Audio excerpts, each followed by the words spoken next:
Hi everyone, welcome back. In this video, we are going to understand folder structure for static files like .css file.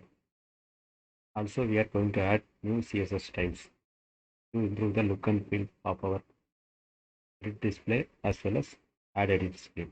Let's see. For that, let's open the same Visual Studio instance we used in our last session. Here we can understand the folder structure here. In our previous session also, we explain about the www root folder. Inside the www folder, we can maintain the CSS files, that is cascaded style sheets, also JavaScript files and jQuery, and also icons and images. Like static files, we can maintain here.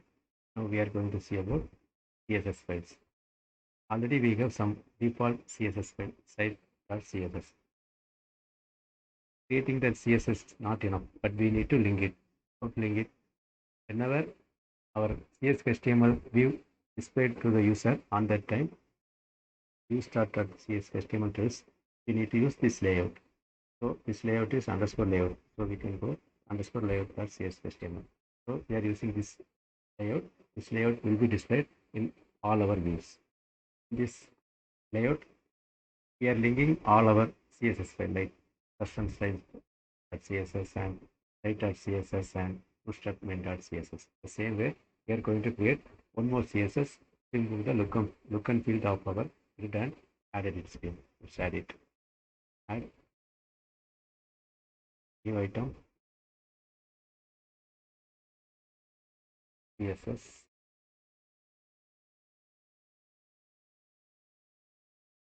custom style.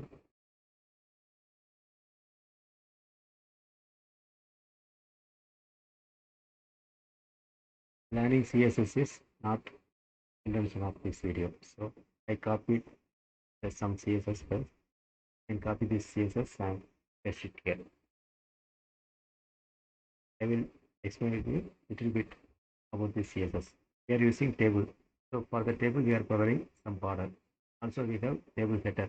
For the table header we are providing some background color. And for table TDTH we are providing some padding and border. Also we are using some validations in our add edit screen. That validation message is simply black text, but we are going to provide some color for that. That's it. Now we need to link this CSS to our layout.css. Go to layout.css, copy this one, paste it, then we can link this one, custom style.css. Okay. Let's send the application.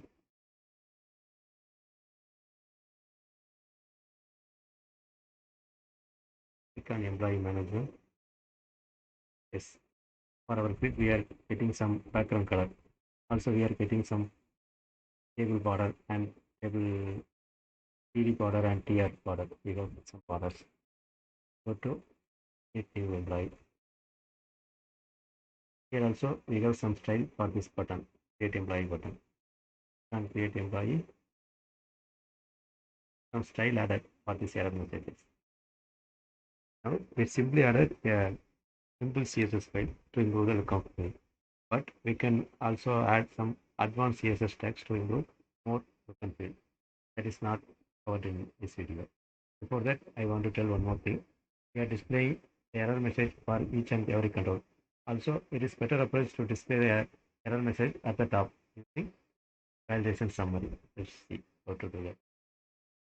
Go to create by.css HTML. Give ASP validation summary equal to all.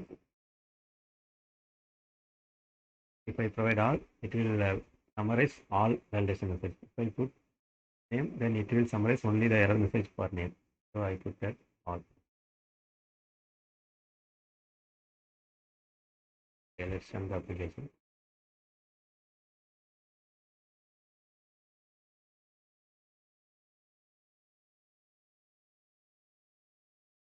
Create employee. You can create employee. now that validation summary displayed at the top of the screen. So based on our customer requirement, we can use either one, validation summary or validation message along with each control. Based on that, we can use in one. Including both is not consistent. That lookup field is not good. So based on our requirement, we can even any one. Okay. In this video, we added simple CSS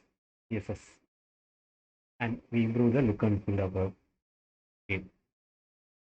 So in our next session, we can see another concept of this DotNet Mvc. Thanks for watching.